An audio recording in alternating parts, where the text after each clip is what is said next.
कल्याणच्या खडकपाडा भागात अंकिलेश शुक्ला नावाचे एक सरकारी अधिकाऱ्याने अभिजित देशमुख या मराठी माणसाला मारहाण केली. कल्याणच्या योगीधाम परिसरातील अजमेरा सोसायटीत ही घटना घडली आहे. अंकिलेश शुक्ला यांनी अभिजित देशमुख यांना गुंड बोलून मारहाण केली आहे असा आरोप केला जात आहे. या घटनेत अभिजित देशमुख जखमी झाले आहेत आणि त्यांच्यावर मुंबईतील सायन रुग्णालयात उपचार.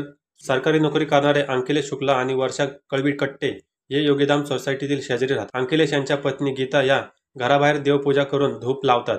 धूप लावल्याने वर्षा कळवीकट्टे यांच्या घरात हा धूर जातो. त्यांच्या घरात असलेल्या 3 वर्षाच्या बाळाला आणि वयोवृद्ध आईला दम लागतो. ही बाब वर्षा यांनी गीता यांना सांगितली.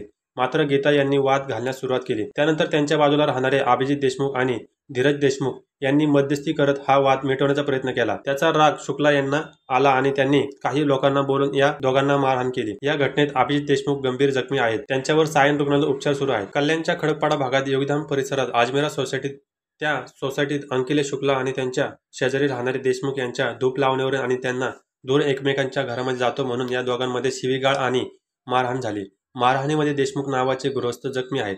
या प्रकरणी पुढील तपास आम्ही करतो आहोत. देशमुख यांची तक्रार केली त्याप्रमाणे FIR दाखल केली आहे. तसंच शुक्ला यांच्या तक्रारीवरूनही FIR दाखल करण्यात आली आहे. देशमुख जखमी आहेत, त्यांच्यावर उपचार करण्यात येत आहे. सोसायटीच्या काही तक्रारी आहेत. मारामारीचा गुन्हा दाखल आहे असं पोलिसांनी सांगितलं आहे. शुक्ला हे सरकारी नोकरीवर आहेत. ते काय काम करतात त्याची चौकशी करण्यात येत आहे. वरिष्ठ पोलीस निरीक्षक अमरनाथ वाघमोडे यांनी ही माहिती दिली आहे. विजय कळवीकट्टे याच सोसायटीत राहतात. त्यांनी माध्यमांना सांगितलं, मी माझ्या घरात बसलो होतो. त्यावेळेस शुक्ला यांनी अभिजित देशमुख यांची खोली काही माणसांना दाखवली.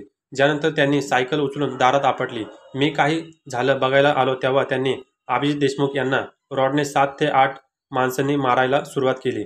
मी अडवायला गेलो तर मलाही मारहाण, महिलांनाही मारहाण केली. तसंच मराठी माणसं भिकारी आहेत, त्यांना मारा असंही ते शिवीगाळात करत होते. अभिजित देशमुख यांना 10 ते 12 टाके पडले आहेत. इतकं मारण्यात आलं आहे.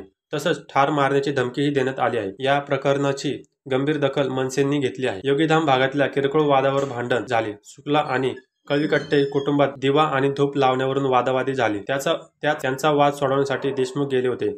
त्यांना इतकं मारलं आहे की त्यांची प्रकृती गंभीर आहे. देशमुख कुटुंबासह आम्ही मनसे उभी आहे. जर 24 तासात या प्रकरणी आरोपींना अटक केली नाही तर आम्ही रस्त्यावर उतरून आणि आंदोलन करणार असा इशारा उल्हास भोईर यांनी दिला आहे.